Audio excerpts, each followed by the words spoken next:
ঐতিহাসিক জিলা শিৱসাগৰৰ পৰা পৃথক হৈ 2019 চনত সুকীয়া জিলাৰ মৰ্যাদা পোৱা আহোম ৰাজত্বৰ অন্যতম সাক্ষী ঐতিহ্যমণ্ডিত চৰাইদেউ মৈদাম নগৰীয়ে বিশেষ তাৎপৰ্য বহন কৰিছে।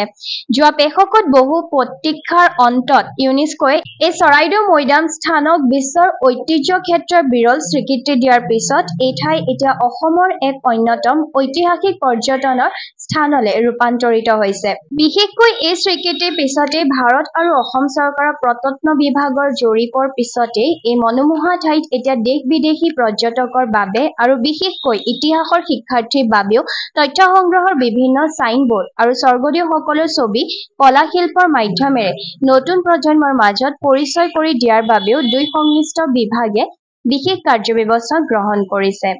এতিয়া অসমীয়া, ইংৰাজী আৰু হিন্দী ভাষাতো এই মৈদাম ক্ষেত্ৰৰ চমু বুৰঞ্জী বৰ্ণনা কৰিও সন্মুখ ভাগতে খোদিত কৰিছে।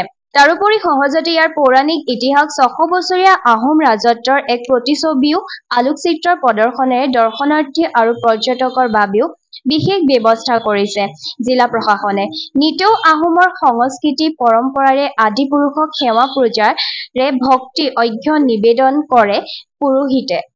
চৰাইদেউত যিখিনি মৈদাম আছে, আমাৰ আহোম যিসকল ৰজা আছিলে, স্বৰ্গদেউ আছিলে, স্বৰ্গদেউসকলৰ গোটেই মৈদামখিনি ইয়াত ধুনীয়াকৈ হাৰি কৰি আছে।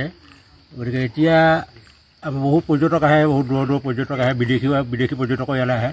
আৰু বৰ্তমান যেতিয়া ৱৰ্ল্ড হেৰিটেজ হৈছে, এতিয়াতো আৰু পৰ্যটক আহিব ইয়াতে আৰু ধুনীয়া হ'ব। মানে চৰকাৰেও মানে কেন্দ্ৰীয় চৰকাৰ, ৰাজ্য চৰকাৰে মানে অলপ লাগি মেলি তেওঁলোকে হেৰিখিনি অলপ ধুনীয়া কৰিব। গতিকে ইয়াত সৰু বৰ ভালেখিনি 42টা মৈদাম আছে আৰু ইয়াত নানা অনুষ্ঠান পাতি থকা হয়। আমাৰ আহোমৰ যি পৰম্পৰা আছে, মেডাম মেফি পতা হয়। ইয়াত 42খন হয়। এতিয়া স্বৰ্গদেউসকলৰ তৰ্পণৰ এটা অনুষ্ঠান আছে আৰু মাজে মাজে আহোমসকলৰ যিবোৰ ৰিক্ষণ মুখন এনেকুৱা অনুষ্ঠান ইয়াত পাতি থকা হয়।